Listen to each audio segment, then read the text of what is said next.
भाई पाकिस्तान बड़ा खुश नजर आ रहा है आजकल क्योंकि शहबाज शरीफ को जो है एक एटीएम कार्ड मिल गया है। अब ये एटीएम कार्ड क्या है? तो एटीएम कार्ड है सऊदी अरब। जी हां, पाकिस्तान और सऊदी अरब के बीच में आपस में एक डिफेंस डील हो गई है और इस डिफेंस डील के मायने ये है कि यदि दोनों देशों में से किसी भी देश पर कोई तीसरा कंट्री आक्रमण करता है तो यह माना जाएगा कि यह आक्रमण दोनों ही देशों पर है। तो ऐसी स्थिति में जहां पर पाकिस्तान की बल्ले बल्ले हो गई है और इस्लामिक कंट्रीज के बीच में पाकिस्तान की एकदम तूती बोलने लग गई है, क्योंकि मुस्लिम वर्ल्ड के बीच में केवल पाकिस्तान ही एकमात्र ऐसा देश है जिसके पास परमाणु हथियार हैं। और जब से इजराइल ने कतर पर हमला किया है, सारा की सारा अरब वर्ल्ड जो है डरा हुआ है, बेचैन है, क्योंकि अब उन्हें इस बात का अच्छी तरह से आभास हो चुका है कि यदि इजराइल किसी भी अरब कंट्री पर हमला करेगा तो अमेरिका उन्हें बचाने नहीं आएगा। और इस बात की जानकारी होने के बाद, अच्छी तरह से महसूस होने के बाद में सारा के सारा अरब वर्ल्ड काफी बेचैन है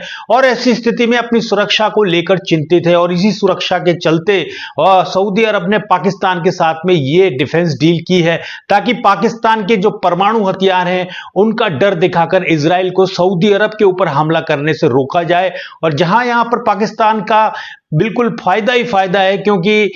सऊदी अरब के पास पैसे की कमी नहीं है और सऊदी अरब को पाकिस्तान के परमाणु हथियारों की सुरक्षा चाहिए, तो यहां पर दोनों का ही फायदा है। और साथ ही साथ अब अरब वर्ल्ड के चाइना के नजदीकी बढ़ने की भी संभावनाएं हैं, क्योंकि चाइना और पाकिस्तान की गलबैयों से सारी दुनिया परिचित है। तो ऐसी स्थिति में इस बात की संभावनाएं भी जताई जा रही हैं कि हो सकता है अरब की दुनिया जो है चीन के नजदीक पहुंच जाए और ऐसी स्थिति में चीन का और ताकत हासिल करना भी यहां पर बेहद लाजमी नजर आ रहा है। और दूसरी तरफ ये सऊदी अरब और पाकिस्तान की डील भारत के लिए बड़ी चिंता और मुश्किल का सबब बनती जा रही है, क्योंकि भारत अब इस स्थिति में इन फ्यूचर कभी ऑपरेशन सिंदूर जैसा कोई हमला करने की स्थिति में नहीं होगा, क्योंकि अगर ये एग्रीमेंट है और साथ में यदि सऊदी अरब पाकिस्तान के फेवर में उतर आता है तो आप सभी जानते हैं कि भारत के लाखों लोग सऊदी अरेबिया में रोजगार के लिए मौजूद है। तो ये भारत के लिए एक बड़ी विकट स्थिति होगी, क्योंकि भारत के सऊदी अरब के साथ ठीक ठाक रिलेशन थे,